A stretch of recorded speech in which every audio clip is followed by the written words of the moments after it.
Okay, so this is going to be my first YouTube experience. I've never done videos and put them up on here before.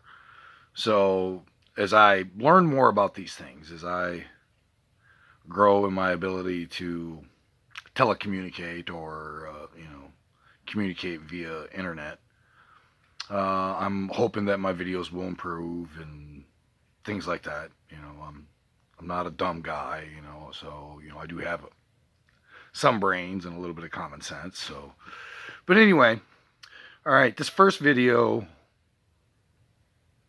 is mostly going to be an introduction. I'm going to tell you a little bit about me. I'm going to put across what some of my principles are. At least that's what the goal is.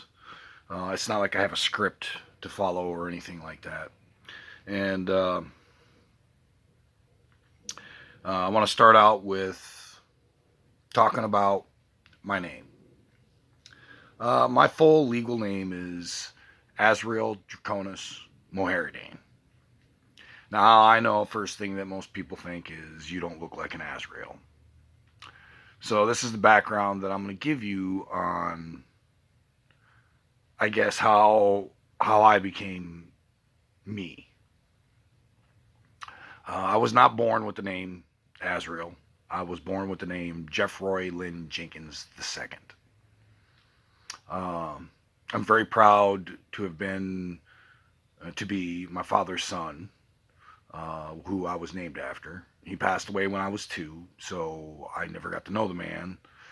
And so whether or not he approves of, my choices is, well, to be honest, is irrelevant because, it is my life. And sometimes finding your own way, well, always, I would say, there are lessons to learn.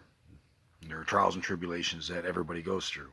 And one person's trials and tribulations is not any more important than someone else's. Your trials and tribulations are the most important to you. I mean, they affect your life, they affect your dealings with the world. Well, part of that has to do with the label that you walk around in the world with, what you call yourself in life. Jeffroy Lynn Jenkins II is my given name. That is the name that was given to me by my parents. That was their hopes and dreams, or at least what the name represented was their hopes and dreams. And as much as I want my parents to be proud of me, I still have to live my life. Azrael Draconis Moharadane is my chosen name. That is the path that I have chosen to walk on. That is the path that I have chosen to have labeled the way that it is. A little bit about the name. Azrael has many different meanings. The first meaning is most typically the archangel of death. Death to me is change. And the art of living is entailed with its finality. It also means, directly translated from the Jewish language, whom God helps. In the Muslim faith and some of their legends, Azrael is the devil. When I chose the name Azrael, the name chose me as well. It's hard to describe that. When I had my awakening, for lack of a better term, it was when I was in the Marine Corps, and I spoke a lot about philosophy and ideologies and things that were in my head, in my thoughts, in my heart. A friend of mine handed me a book. It was titled Azrael, the Stone Angel. And he handed me the book and he told me This reminds me of somebody, and he had that smile on his face. You know, one of them smiles that your friends give you when they know they're setting you up for something. Well, back then I was real cocky. So I let the book just fall open where it fell open, and I started reading it. I read one paragraph. The book fell out of my hands because I was shaking so bad, and tears were running down my eyes. The hair stood on the back of my neck. I had that feeling like someone walked over my grave. I mean, all of it at one time. And right then and there, I knew Azrael was my name. The paragraph I read said, Stone angels experience loneliness more than any other beings in the universe. They experience it, but do not suffer from it. I know how different that I am. I know that I don't think the same way other people do, and I overfeel and overthink, and I do all these things that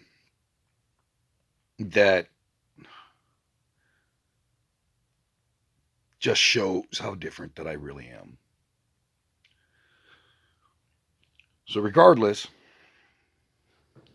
from that point on, I went by the name of Azrael. Now, legally, I changed my name back in 2000. It wasn't an easy thing to do because I really don't want to betray my father. Uh, but I also understand that I have to walk my path. Now, in this path that I'm walking, the labels, once again, um, they affect the people that are around you. How they interpret the name, how they see you, and in that essence, that was a huge portion of why I changed my name, because I wanted to seize my own path. Even if I screw it up, not that you can really screw up your own path, but it's a process of growth and learning. But in that token, it was important for me to identify with who I am. Now, the middle name Draconis comes from Greek. It's a little variation on the word, and it means dragon. Now, the reason for that is because dragons have always been um, a big marker in many, many faiths and many myths and legends. They represent, creatures of destiny and fate, and dragons typically in some of the greater myths are highly intelligent. They have a good deal of wisdom, which I'm working on those things. None of us are perfect by no means. I will state that I'm not 100% good, shiny, and light or anything like that. Because that's not really what being a human is. Uh, I have my moments, and I'm sure at some point or another you will see those moments. Because in doing this, I'm really trying to put out there what my message is, what I represent, what I believe in. And some of the things that I believe in, they're gonna seem controversial. And that's because humans sometimes thrive on controversy. Uh, but everything is coming from who I am, which is the important thing to me because this is my path. So the last name is Moharadane. Now, Moharadane was derived from the writings of J.R.R. Tolkien. A friend of mine was actually the one that discovered it. And the beauty of the name means Lord of the Shadows. And the writings of J.R.R. Tolkien, it was derived from his language at the back of his book. Now, the reason that I chose that venue was because I wanted a name that has never been used. I wanted to create a path that was going to be new. And there were certain things that I also applied to the name, certain rules, because I have started this path so that I could seize control of my own destiny so that I can seize control of my own fate, to rewrite what might have been to what I'm trying to make it to be. Now, when you hear the name Moharadin and you know that it translates into the Lord of Shadows, there's something I want to point out about that. It's not supposed to be dark and ominous, like, oh my God, no. Instead, what it's supposed to represent is that every person has both light and dark in them. And that's the realm of shadows. That's how shadows are created. And that's where man lies in all of his contexts. What it is that I've been trying to do with this particular path is make a difference. The difference that I would like to make, or at least that I'm going to attempt to make, is to talk about the ideas that we should have as a humanity. If you look at the things that are around you and you see the struggles of the people around you, the phrase that life isn't easy is pretty apt. But I think that there might be ways to help change that philosophy.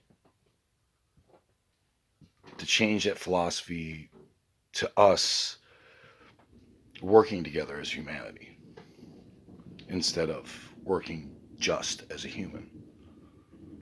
What I mean by that is that, yes, each of us as individuals, we have our blessings and our faults. Now, in having our blessings and our faults, there's things that we can contribute to others.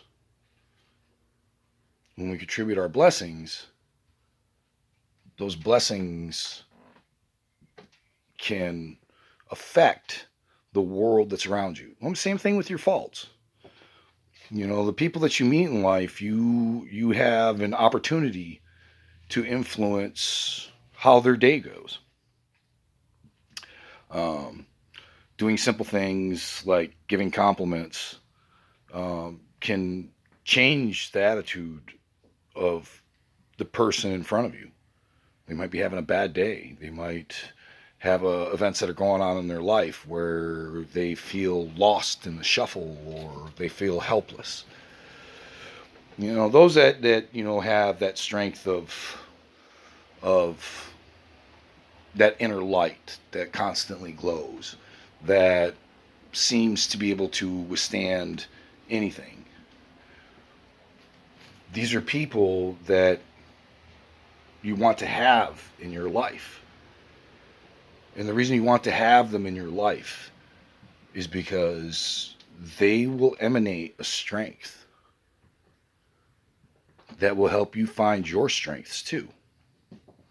And, as I'm saying some of the things that I do, please, I never try to say anything in an offensive manner. One of the things that I'm a very, very big advocator of is acceptance of diversity. I don't care if you're gay, straight, bisexual, pansexual, asexual. I don't care if you're Christian, Muslim, Buddhist. I don't care if you're white, black, yellow, red, whatever. To me, character is not set by the confinements of labels. Well, I guess, except the label character. Now, having character is something that each and every one of us is responsible for. You're responsible for your character. I'm responsible for my character, etc., etc. And if we work towards a goal of trying to be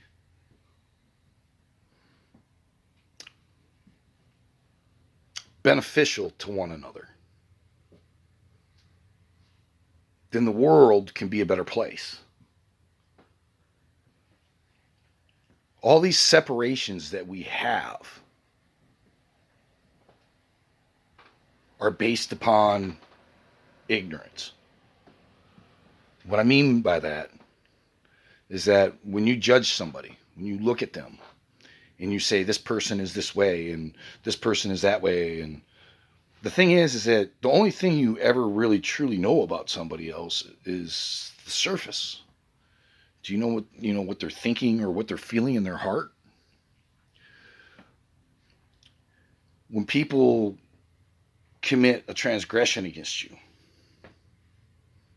there's many different ways that you can approach it. Of course, I'm a pragmatist as well as someone who believes in the spiritual side of humanity, regardless of what particular ideology that you follow.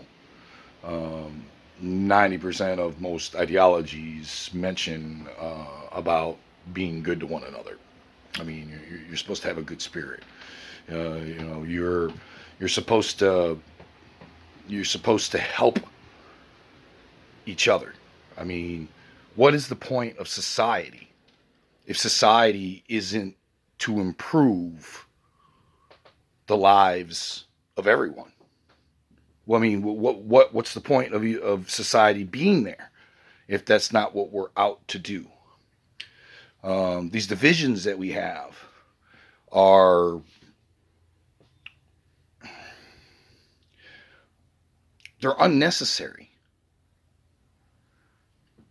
As a matter of fact, diversity is truly the key to us finding a better society. I look at it in this kind of token. Whenever there's a set of problems or challenges that are put in front of you, you only have your way of thinking. Now, when it comes to solving that problem, your way of thinking is only going to provide so many solutions. And some of them solutions are not going to be efficient.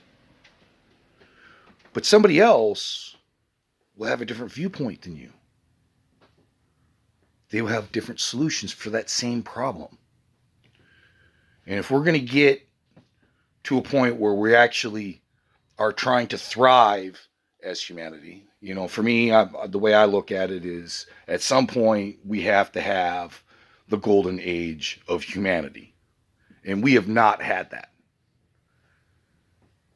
We have too much conflict going on in the world. We all have to figure out how we're going to do this together. We need to do this together so that we can grow as a race, as a species, as humans.